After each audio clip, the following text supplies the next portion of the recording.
partir de agora, você ouve o podcast semanal Cooperadores da Verdade, com Rodrigo e Maria Carolina Raimann, apologética católica pela hermenêutica da continuidade.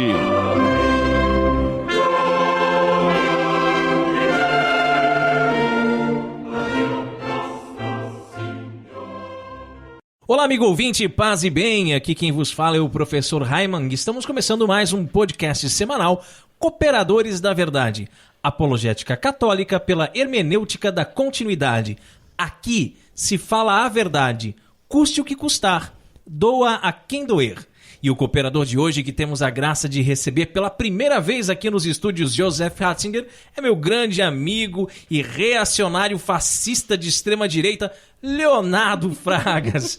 Tudo bem, Fragas? Tudo bom, é uma satisfação muito grande estar aqui, apesar de que com essa voz não corresponde com a legenda que você me deu. Mas é um prazer enorme, vamos questionar tudo aí. E quem está também aqui conosco, mais uma vez, é a minha querida Maria Carolina Raimann. Seja bem-vinda, meu bem. Olá, querido meu marido, nosso amigo o Fragas, querido também. Nós já estávamos esperando ele há bastante tempo. Muito bom ter você aqui com a gente. E um grande abraço aos nossos irmãos, nossos amigos, ouvintes que vão nos acompanhar neste podcast. Deus seja louvado. Léo, conta pra nós um pouquinho mais sobre você. Você é casado, solteiro, tem filhos? Qual é a tua formação, teu apostolado na igreja? Enfim, fica à vontade, meu amigo. Então, não sou casado ainda, pretendo daqui a um tempo, né? Quando as coisas ajeitarem. Filhos muito menos, né? Por enquanto. A questão principal agora é essa do apostolado e de tentar passar alguma coisa dessa percepção cristã para os nossos irmãos, né? Então, o apostolado onde eu quero trabalhar se situa na área de educação. Resgatar os valores da educação cristã, de novo, para superar esse trágico método científico que foi imposto para nós à força. É mais ou menos por aí. Muito bem, e nós vamos lembrar então que este programa ele é transmitido todas as quartas-feiras, às 20 horas, pela web rádio Eclésia, no endereço deidimarsantos.com.br. Todas as quintas-feiras, às 20 horas, pela web rádio Navegantina. Acesse radionavegantina.com.br.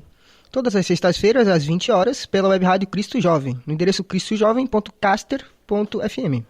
Todos os sábados, às 18 horas, pela web rádio Franciscanos, radiofranciscanos.com.br. E de segunda a sexta, às 21 horas, pela rádio Princesa das Matas, 1560 AM.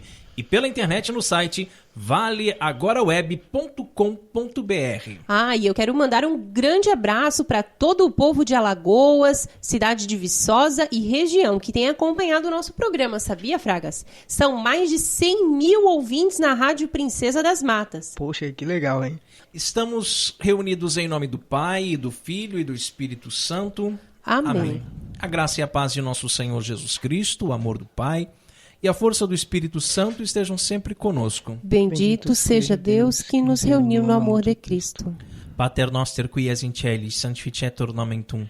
Adveniat regnum tuum, fiat voluntas tua sicut in cielo et in terra. Panem nostrum quotidianum da nobis hodie, et dimitis nobis debita nostra, sicut et nos dimittimus debitoribus nostris, et ne nos inducas in tentationem, se libera nos a malo. Amém. Ave Maria, gratia plena Dominus tecum, benedicta tui in mulieribus et benedictus fructus ventris tui, Iesus. Sancta Maria, Mater Dei, ora pro nobis peccatoribus, nunc et in hora mortis nostri. Amém. Gloria Patri et Filio et Spiritui Sancto, sicut erat in principio et nunc et semper et in saecula saeculorum. Amém. E no quadro A Vida dos Santos, nós estamos estudando a vida dos santos padres. Este estudo também é conhecido como patrística. Os padres da igreja foram influentes teólogos, professores e mestres cristãos e importantes bispos, né?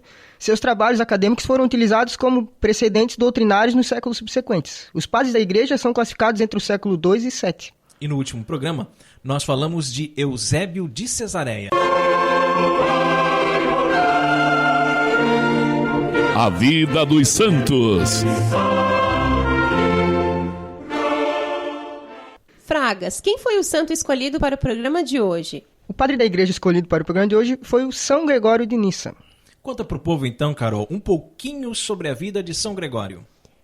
Gregório de Nissa, o mais especulativo dos padres gregos do século IV, pode ser comparado a Santo Tomás de Aquino, pelo cuidado que teve de dar aos vários problemas enfrentados uma resposta em sintonia com os dados da fé e, ao mesmo tempo, com as exigências da razão. Olha só, hein? Comparado com Santo Tomás de Aquino, Viu? tem que ser bom, hein? É. Esse tem que ser bom. Mas cuidado aí, gente, né? Pra não confundir, é Gregório de Nissa, não é de missa. Né? Esse santo sim ia na missa, né? Esse é o Gregório da missa. Não, Eu até pensei que estava escrito errado aqui. Gregório de Nissa, né? São Gregório era amante do estudo e da solidão. Foi a contragosto posto à frente de uma diocese.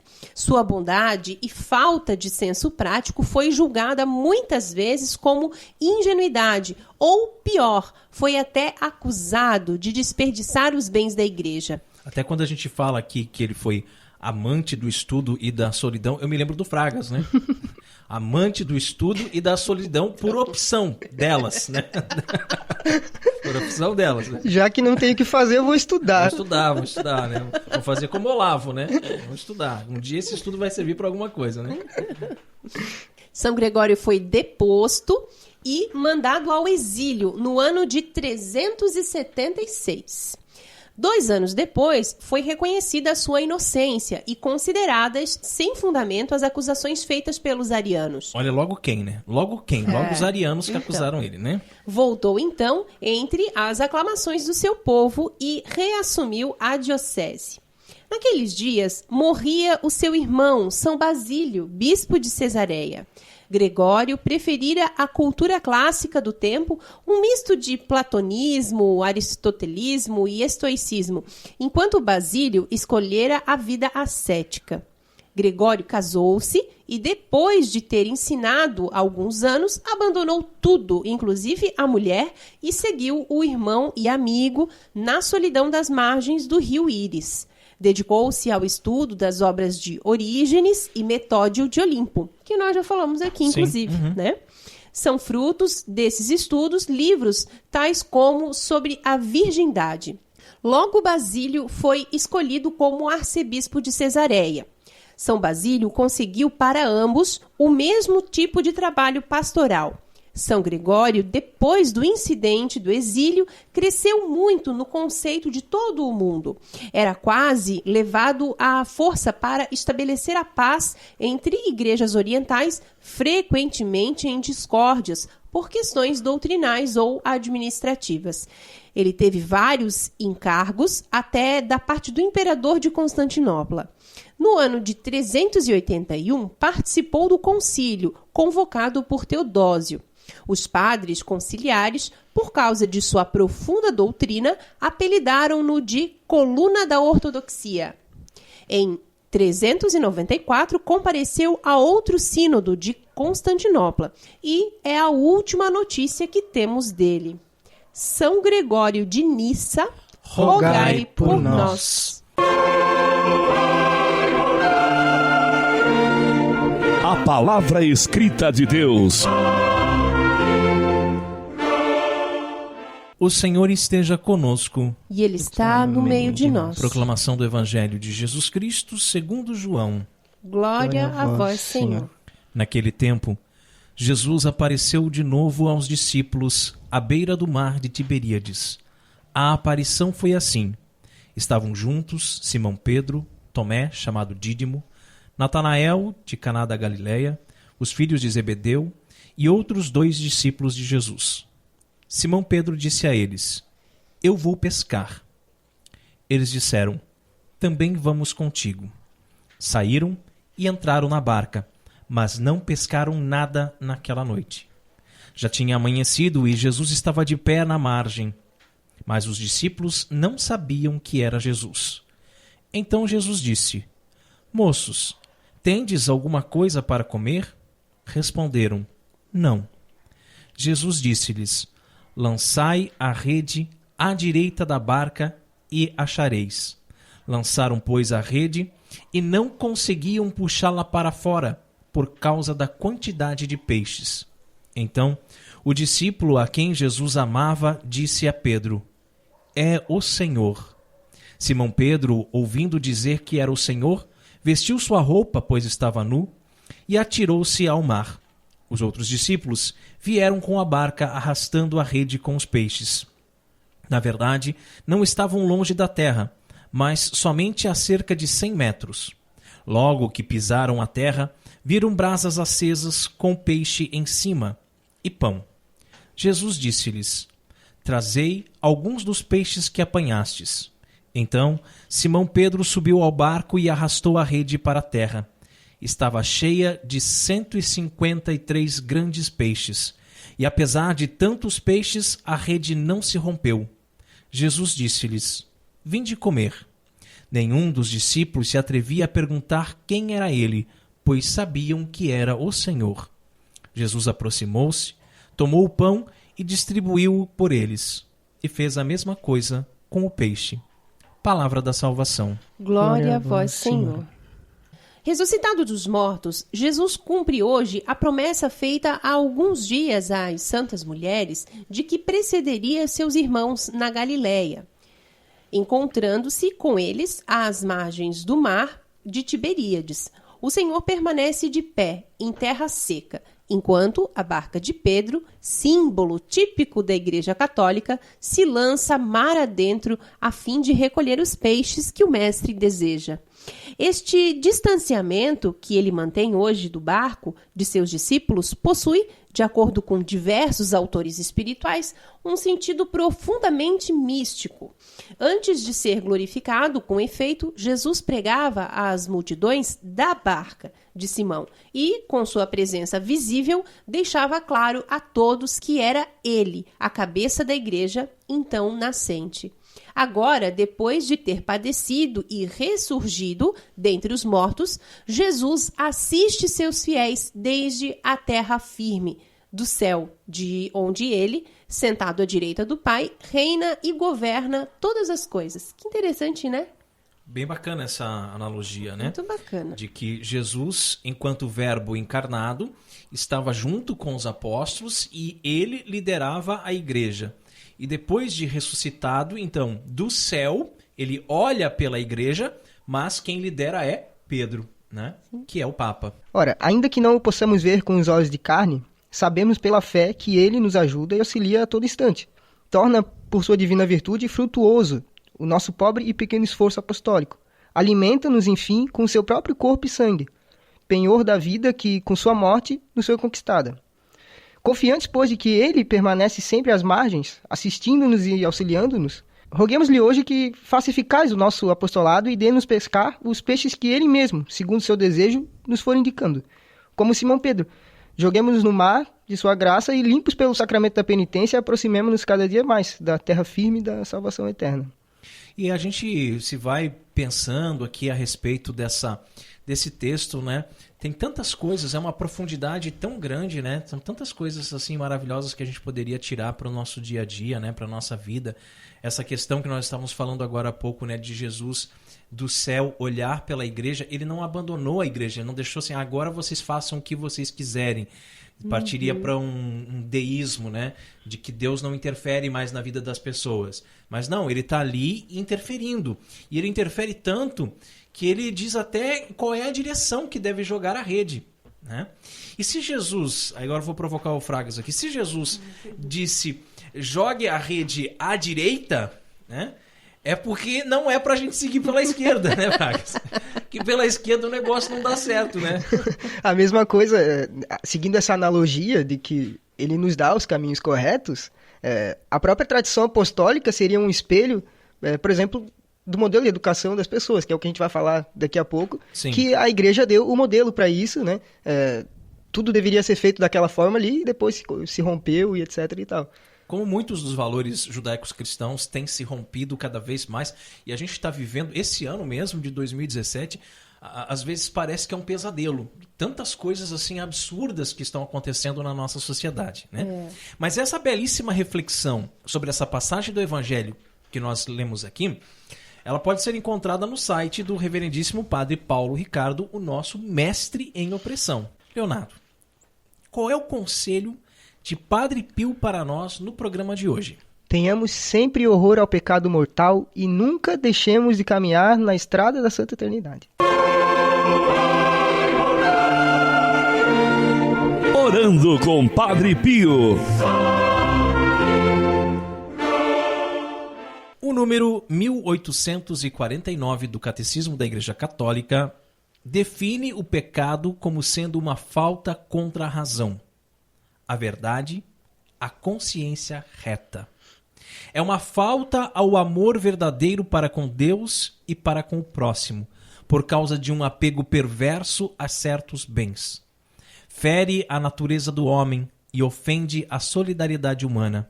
Foi definido como uma palavra, um ato ou um desejo contrários à lei eterna.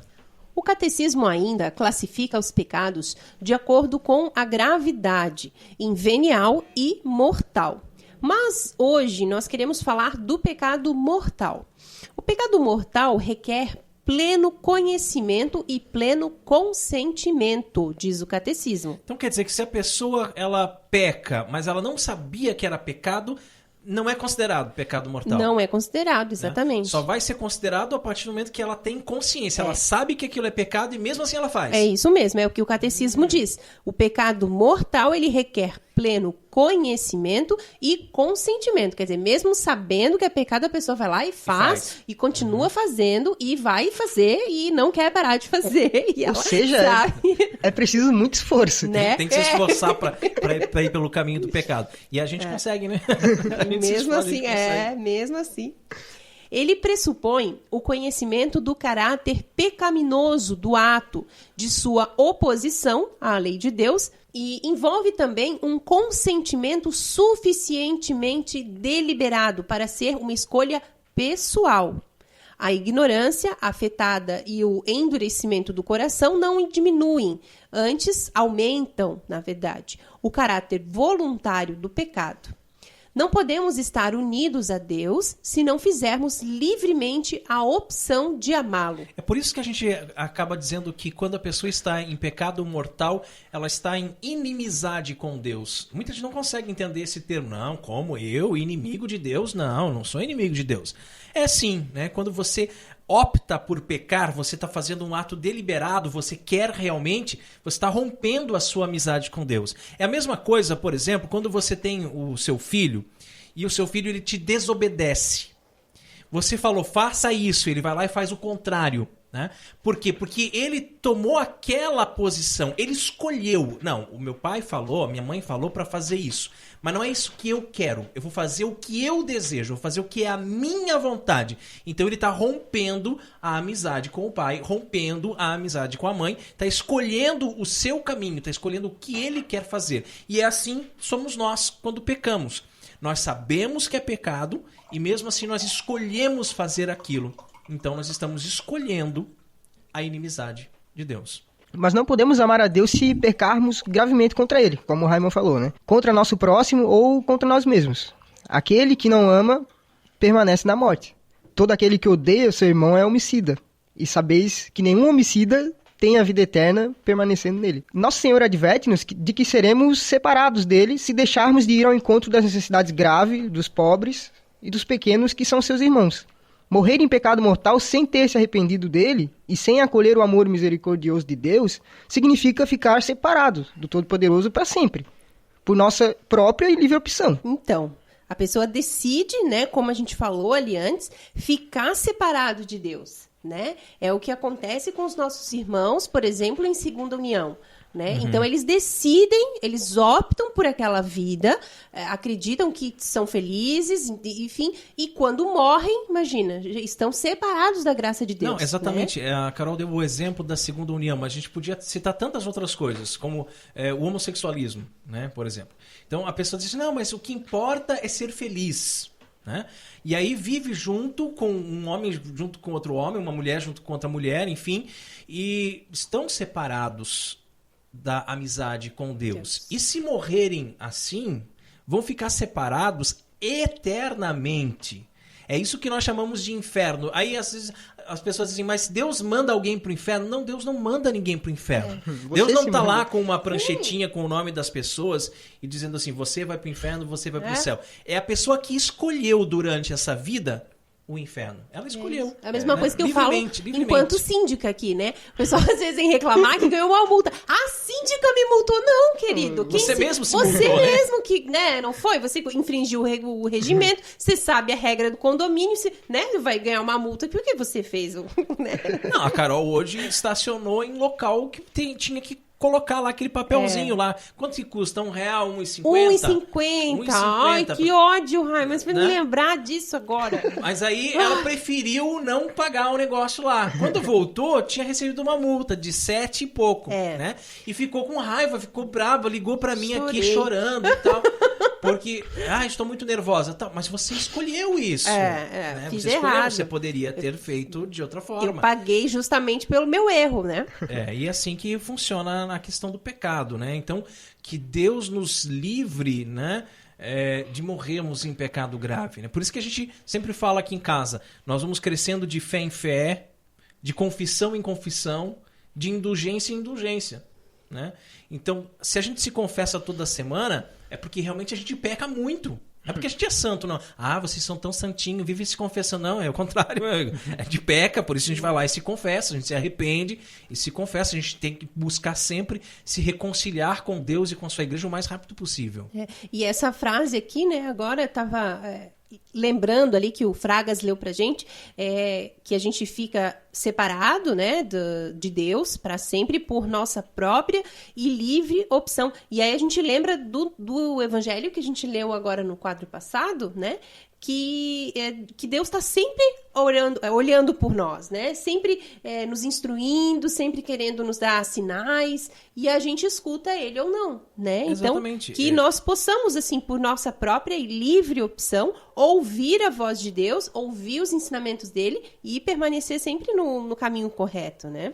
E a gente tem também muitas pessoas aqui nessa terra que Deus coloca na nossa vida realmente para nos mostrar o caminho correto, nos mostrar o caminho do bem, né? O pai, a mãe que te instrui, que te diz faça isso, meu filho, não faça aquilo. Ou de repente um professor, né? Um professor de direita, né? Que te mostra um bom caminho, que te orienta, que diz, olha assim, faz dessa forma, faz dessa maneira. E às vezes a gente é tão rebelde, né? Que quer fazer tudo do nosso jeito. Na Santa Missa, na oração eucarística, sempre quando fala sobre a oração pelos mortos, né? E a gente costuma lembrar dos parentes, né, falecidos, dos amigos e tudo mais, mas eu costumo sempre pensar também em todas aquelas pessoas, eu penso assim, todas as pessoas que morreram hoje sem ter tido tempo de confessar os seus pecados, ou até mesmo sem ter se arrependido deles, né? Porque eu acho que é a coisa mais terrível, né, você ter morrido sem ter tido tempo de se arrepender. Quem sabe se você tivesse um pouquinho mais de tempo, você iria refletir, iria se arrepender. Mas, de repente, um acidente, algo trágico, e eu morri em pecado grave. Levando para uma metáfora mais universal dessa questão de escolher certo e errado, Eu sou a universal. Você fazer uma escolha errada como essa é como você criar um mundo para você. Você está dizendo, Sim. olha, Deus, eu não quero isso. Eu vou criar o meu universo com as minhas regras e com o meu sistema político, entendeu? Isso. E a gente cria o nosso próprio Deus, né? Porque daí a gente diz assim, não, o meu Deus é bonzinho, paz e amor, né? Perdoa tudo, misericordioso. Eu posso cometer todos os pecados que eu quiser nessa vida, que eu vou pro céu, porque Deus não vai me mandar pro inferno. Claro, aliás, ele nem criou, né? Ele não vai te mandar pro inferno, é você que está optando, como a gente já falou aqui, né? E é esse estado de autoexclusão definitiva da comunhão com Deus e com os bem-aventurados que se designa com a palavra inferno, como a gente falou aqui. Isso é o inferno, né? A gente mesmo se coloca lá. O pecado mortal destrói a caridade no coração do homem por uma infração grave da lei de Deus. Desvia o homem de Deus, né? Que é o seu fim último e a sua bem-aventurança, preferindo um bem inferior. Agora, aqui nós chegamos num ponto que eu acho muito interessante, sabe? Deus é o nosso fim último. Ele é o nosso fim primeiro, e ele é o nosso fim último.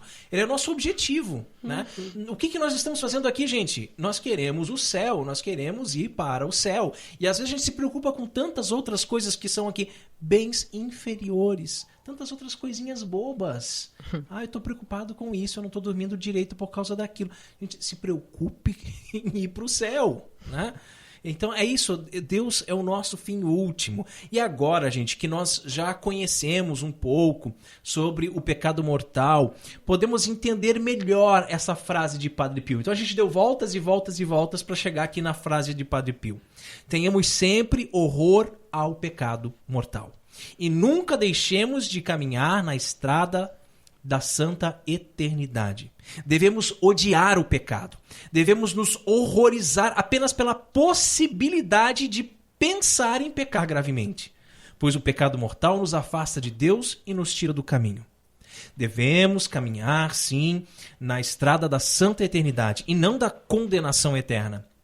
Se vivemos conscientemente em pecado mortal e não fazemos nada para tentar nos libertar dessa situação, estamos consentindo com a nossa condenação. Estamos caminhando voluntariamente para o inferno. Qualquer pessoa que se diz cristã, se perguntada se quer ir para o céu, a resposta é pronta e imediata. Claro que sim. Todo mundo quer ir para o céu, sim, né? Claro que quer ir para o céu. Mas aí, quando você expõe a respeito do pecado, e particularmente, né, do pecado mortal, do pecado de matéria grave, né, que é o que nós estamos falando agora aqui, logo houve algo parecido com, mas quem é que não faz isso? Quem é que consegue viver como a igreja pede? Gente, imagine, né? Essa igreja opressora, não, né? Mas olhe. E aí, por achar que é algo impossível, né, prefere trocar a felicidade eterna por bens passageiros. Ou criar o seu próprio céu. Como a gente estava falando aqui eu agora. Eu crio o meu próprio céu, onde eu posso fazer tudo e tal. Como uma vez uma amiga minha falou assim, os animaizinhos também vão para o céu. Meu Deus. Os animaizinhos não têm alma. Não tem consciência, né? Não tem consciência, não tem alma, eles não vão para o céu, querida. Não, mas o meu cachorrinho vai para o céu. E o demônio, a antiga serpente, ele é muito astuto. Ele sabe como te enganar, né? Ele encontra uma forma de colocar no teu coração que tudo é relativo, que nada é pecado, né? A gente conhece bem essa história aí, né? Sim. Que o importante é ser feliz nessa vida, né? E você acaba se afastando dos confessionários, né? Se afastando da Sagrada Comunhão, ou então comungando em pecado grave. O que muitas vezes pior, né? Muito pior. A gente vê sempre a igreja cheia com isso aí, né? É um problema muito grave. Achando que o seu pecado não é nada, né? Que não tem importância, quando na verdade deveríamos ter sempre horror ao pecado mortal, né? E quando falamos em horror, pensamos também em medo. E de fato deveríamos mesmo temer, né? Ter medo de ofender a Deus, pô. Não por medo do inferno, medo de sermos castigados por Deus. Essa visão, aliás, é bem difundida, né? A coisa não funciona assim. É que quando amamos alguém de verdade, esse amor é tão grande que nos envolve de uma maneira tão magnífica que a gente tem medo de magoar a pessoa amada, né? Se você olha para sua esposa, você tem medo de magoar ela. Você devia pensar mais ou menos por aí a coisa, né? É verdade. Assim, também deveria ser com Deus, entende? O primeiro mandamento não é amar a Deus sobre todas as coisas? Esse, de fato, é o mandamento mais importante. E ali a gente fala, né, essa questão do ter medo de magoar, né, a pessoa amada, querer realmente fazer o correto e tal, vem também bem de encontro com o temor de Deus, né? O temor de Deus. Então, que é um dos frutos do Espírito, que a gente precisa ter esse temor, não temer a Deus, não ter medo de Deus, né? Mas sim esse respeito e esse medo de magoá-lo, né? Na verdade, para estar sempre na sua graça. Exato. Pois se amamos a Deus mais do que tudo nesse mundo, nós não pecamos. Exato. Não haveria nem necessidade dos outros mandamentos. Não matar, não roubar, não pecar contra a castidade, etc. Se amássemos a Deus de verdade, né? Não teria por que ter os outros mandamentos, né? Saberíamos que o nosso pecado fere o coração de Deus. E, de fato, nós sabemos que foi por causa de nossos pecados que Deus enviou o seu Filho único à Terra para morrer em uma cruz. Sabemos que quando pecamos, estamos açoitando Jesus, nós mesmos com o flagelo nas mãos. Então é hora de ter horror dos nossos pecados e preferir morrer a pecar. Que assim seja. Amém. Orando com Padre Pio conta com o apoio de Feller Contabilidade, do nosso amigo Diácono Vital. A Feller Contabilidade fica na Rua Aldílio Garcia, número 479. Nesta você pode confiar. Atendimento de segunda a sexta-feira, das 8 ao meio-dia e das 13h30 às 17h30. Telefone 3346-2333. fellercontabilidade@matrix.com.br. Em frente à Secretaria da Paróquia São Cristóvão de Itajaí, Santa Catarina. Feller Contabilidade, a sua empresa nas mãos certas. E se você também gostaria de anunciar a sua empresa no programa Cooperadores da Verdade, entre em contato conosco e ajude-nos a evangelizar. Deus abençoe você. E agora nós chegamos a um quadro que eu gosto muito aqui no Cooperadores da Verdade, que é quando meditamos sobre São Francisco de Assis. Quantos belíssimos exemplos da vida deste santo podemos transpor para o nosso dia a dia, não é mesmo? Fontes franciscanas. Hoje em dia, é muito comum vermos pessoas que pensam e dizem que o importante é ser feliz. Custe o que custar. Doa a quem doer. Se esquecem que felicidade de verdade só encontraremos no reino dos céus. Sabemos que a todo instante existe uma batalha entre a carne e o espírito. Mas o que acontece quando a carne fala mais alto? São Francisco de Assis era um homem espiritual e dizia que o maior inimigo do homem é a carne, pois esta faz as coisas e não se arrepende. Só se preocupa com o hoje, sem se importar com as consequências de amanhã. Se vangloria em tudo e quer para si os elogios da alma. E ele está coberto de razão. Conhecedor das Escrituras, São Francisco conhecia a carta de São Paulo aos Gálatas, onde este diz: Eu vos exorto, deixai-vos sempre guiar pelo Espírito e nunca satisfaçais o que deseja uma vida carnal. Pois o que a carne deseja é contra o Espírito, e o que o Espírito deseja é contra a carne. São o oposto um do outro, e por isso nem sempre fazeis o que gostaríeis de fazer. Se, porém, sois conduzidos pelo Espírito, então não estáis sob o jugo da lei. E se nos guiamos pelo Espírito, como fazia nosso seráfico pai São Francisco, faremos a vontade de Deus e não a nossa.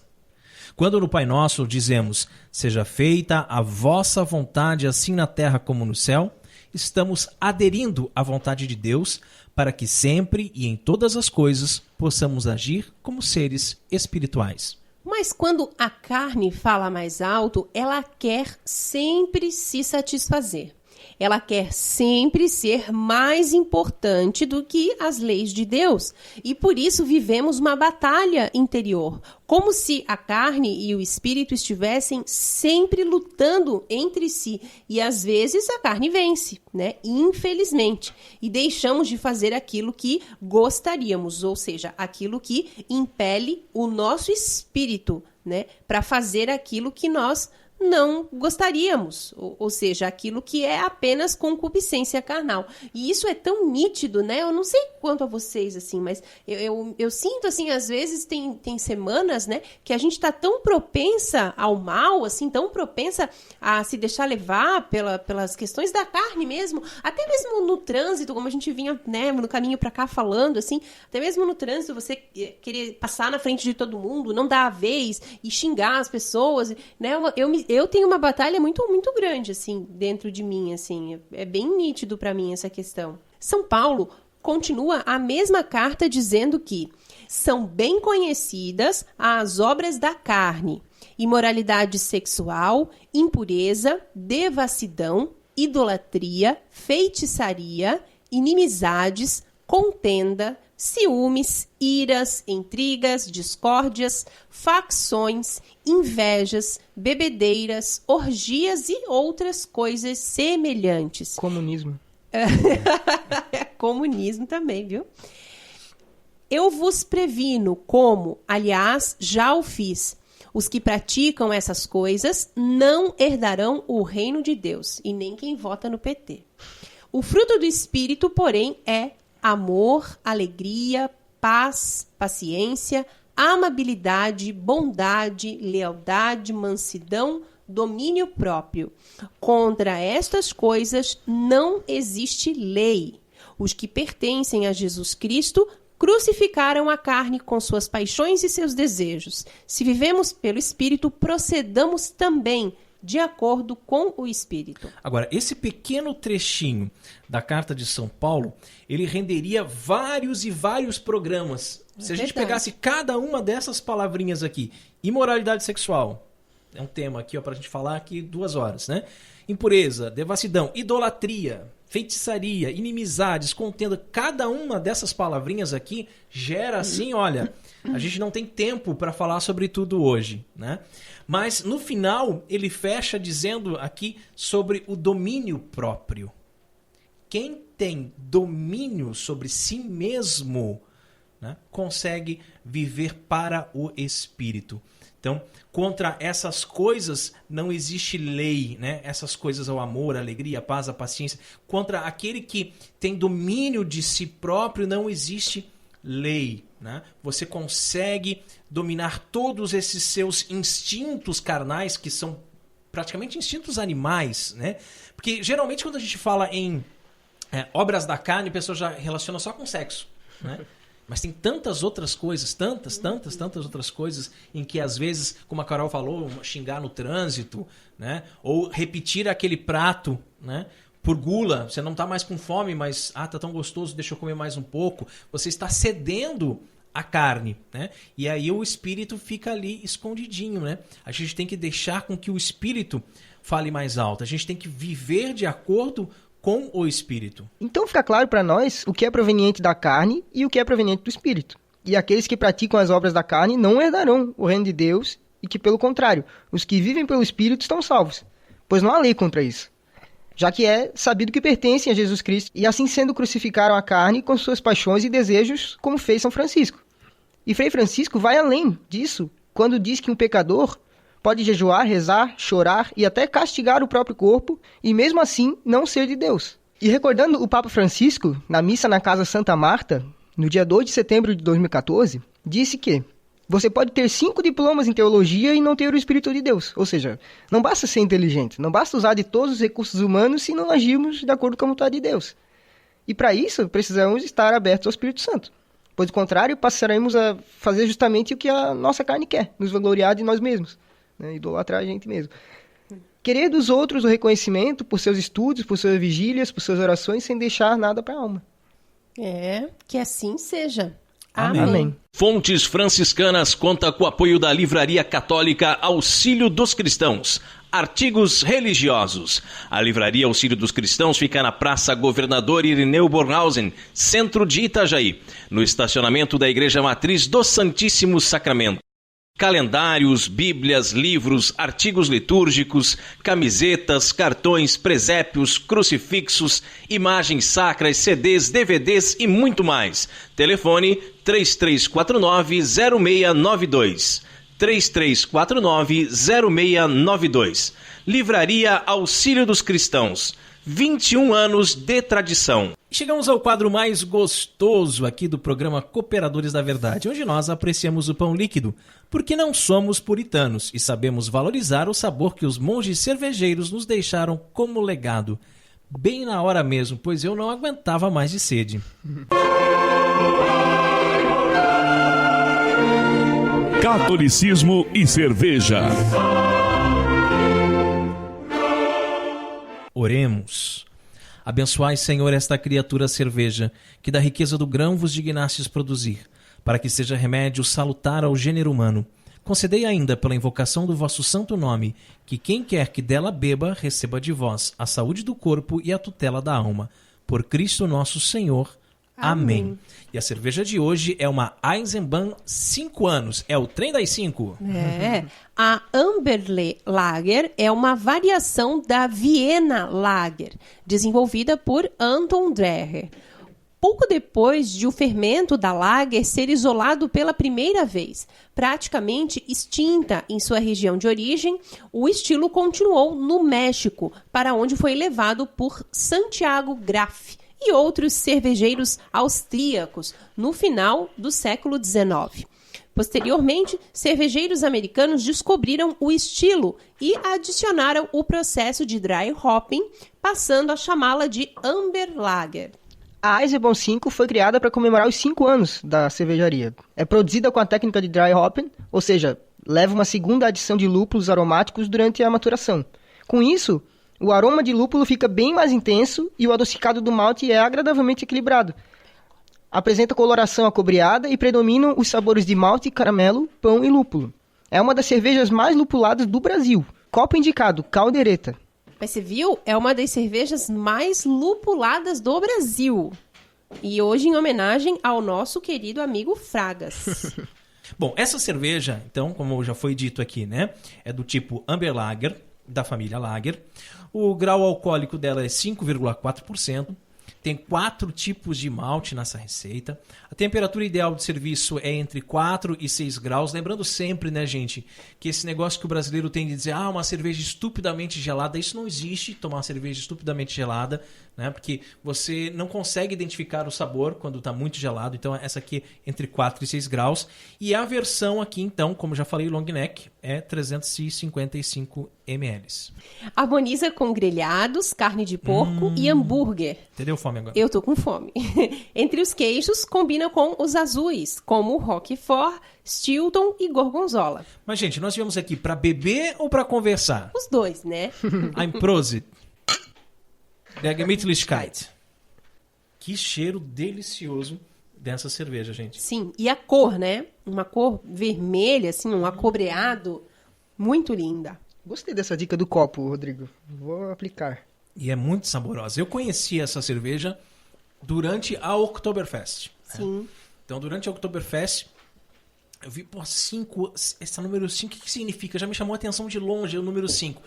Não, mas 5 anos, né, e tal, é uma comemorativa, né? Uma receita diferente, uma receita nova e tal. E realmente, há 5 anos da Eisenbahn é muito saborosa. Eu apelidei ela carinhosamente de o trem das 5, né?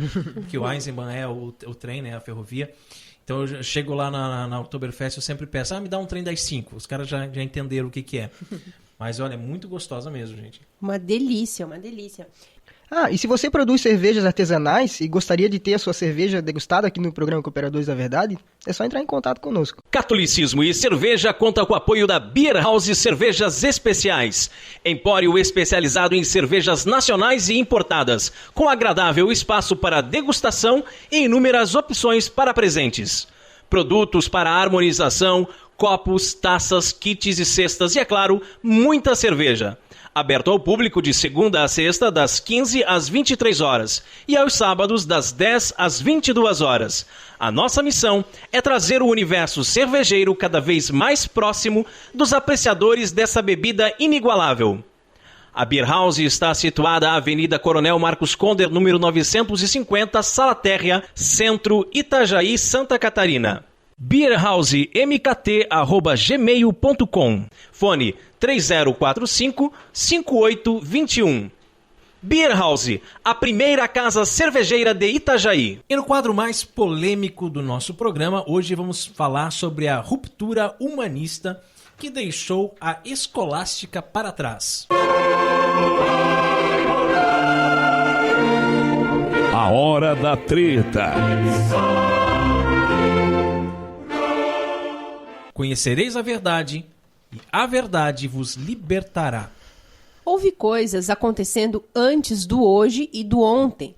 O mundo civilizado que a igreja concebeu, é importante que se diga, possui já 2.000 anos, mais de 2.000 anos. Do século XVI para cá, muita coisa mudou. E precisamos entender o motivo dessa rapidez nas mudanças. Seria culpa dos protestantes ou século XVI é só uma mera coincidência? Então, será? Depois a gente pergunta para Ana. E precisamos entender como a fortaleza da fé cristã foi afetada com isso. Então, dificilmente uma cultura é abandonada porque foi atacada por outra indiretamente, refutada ou superada. O tempo nos mostra que esse processo de substituição de uma cultura por outra acontece de maneira quase criminosa. Na verdade, criminosa. Uma nova camada de intelectuais surge com novos interesses. Muitas vezes até comprados, né? Comprados, financiados. Sim, né? Financiados. Essa nova camada de intelectuais surge com novos interesses, novos temas para discutir, a princípio muito inocentes, né? E essa mesma camada de intelectuais trabalha firmemente para tornar a cultura anterior inacessível, incompreensível. Até ridicularizando-a, né? Sim. Dessa forma, não resta outra tarefa senão ocupar o espaço da cultura anterior. Com a Santa Igreja isso não aconteceu de forma diferente, foi do mesmo jeito. Todas as mudanças no mundo podem nos parecer pleno progresso intelectual, né? Entre aspas, né?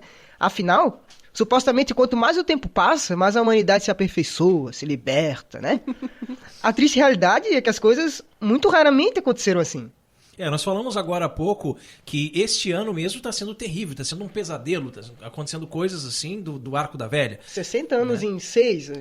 Tá assim uma coisa, né? Mas na história, né, nós tivemos vários episódios terríveis, como, por exemplo, o Iluminismo, né, que veio tirar a humanidade das trevas, né, e colocar na luz do capeta, né? Porque Lúcifer é anjo de luz, né? Então só pode ser a luz do capeta, porque, né, acabou estragando tudo, né? Que a humanidade não estava nas trevas, né? A Idade Média, que é considerada a Idade das Trevas, nossa, foi uma época fantástica para a história da humanidade, né? Então, o chamado progresso da humanidade, depois do período medieval, é simplesmente uma sucessão de esquecimentos.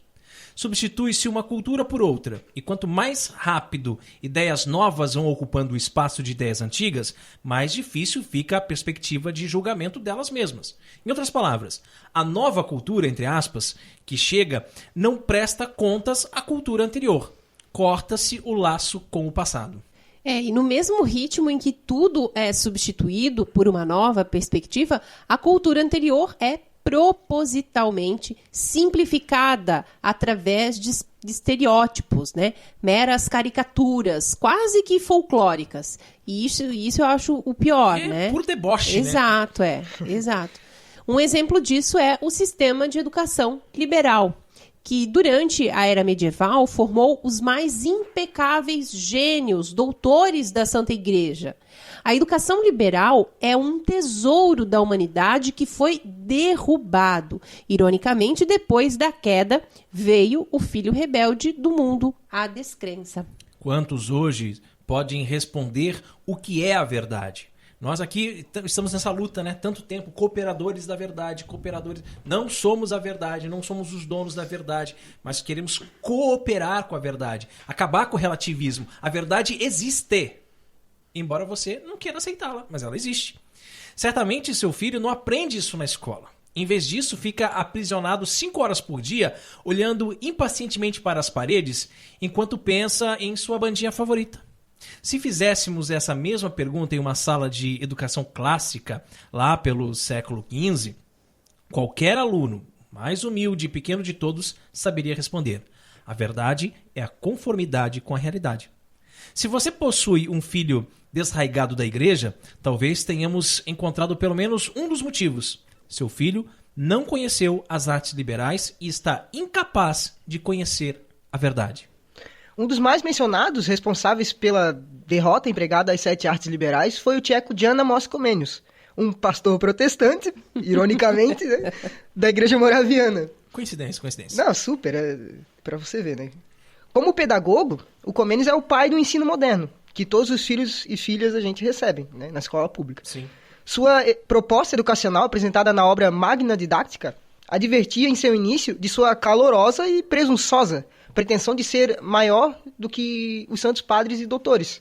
Comenius dirá o seguinte: ouso prometer uma grande didática, uma arte universal que permita ensinar a todos com resultado infalível. Ensinar rapidamente, sem preguiça ou aborrecimento para alunos e professores. Do contrário, com o mais vivo prazer.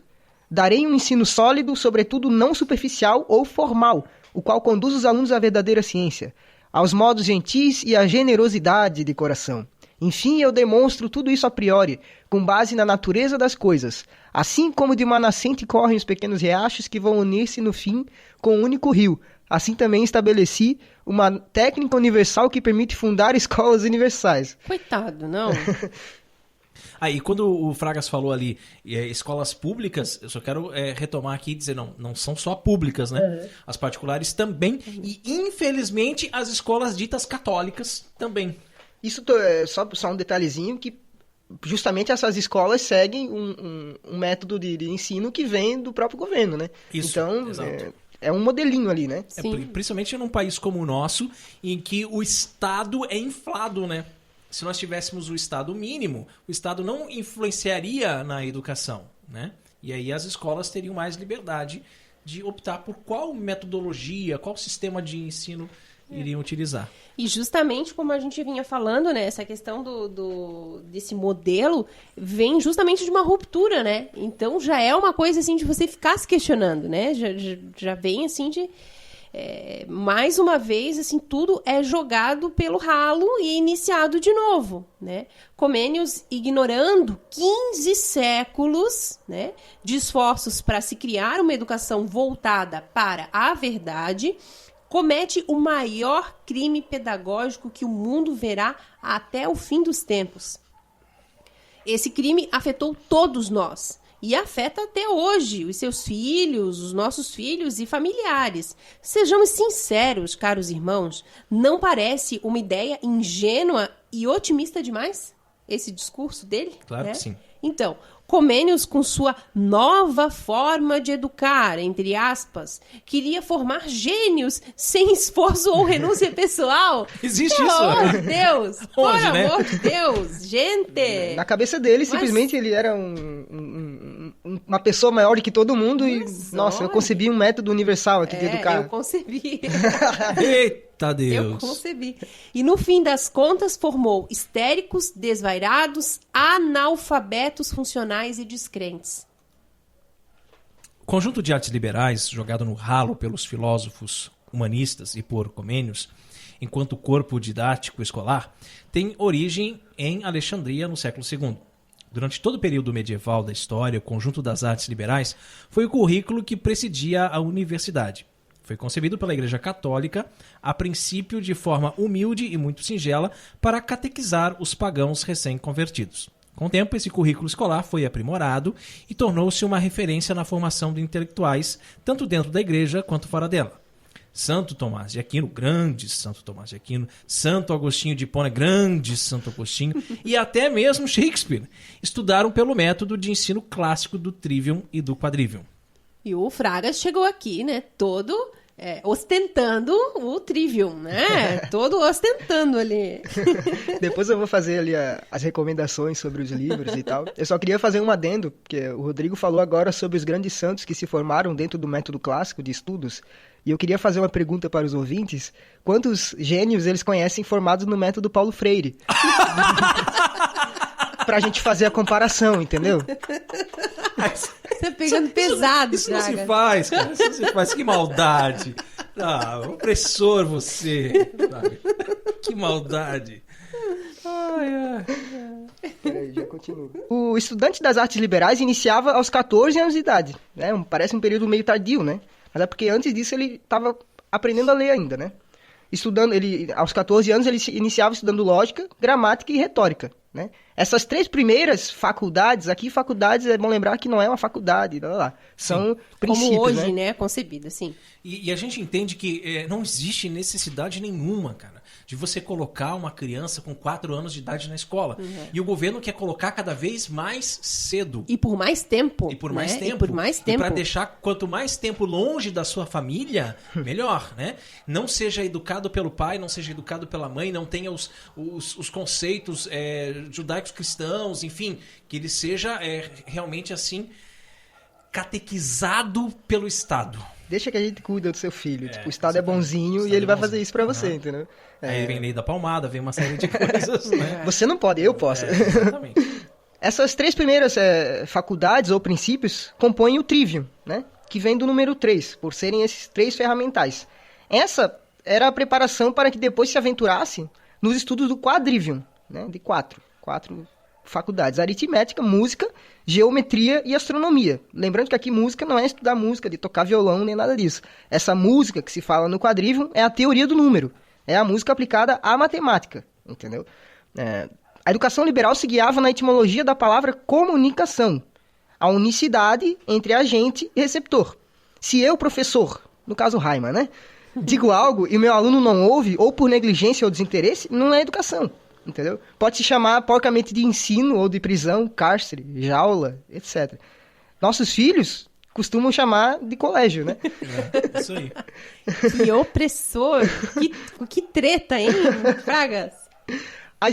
Essas 7 atos liberais que eu tô falando ordenavam-se a verdade, né? Todo esse trivium e quadrivium era ordenado de forma sistemática com a verdade. Todas as faculdades aprendidas se conectavam umas com as outras, de forma que ao final dessa formação, lembrando que essa formação não era obrigatória, só se iria para a academia se o aluno quisesse. Ele não era obrigado a entrar. Já E aí esse é começamos um um outro ponto tema positivo. polêmico que a gente poderia falar por horas a fim aqui, né?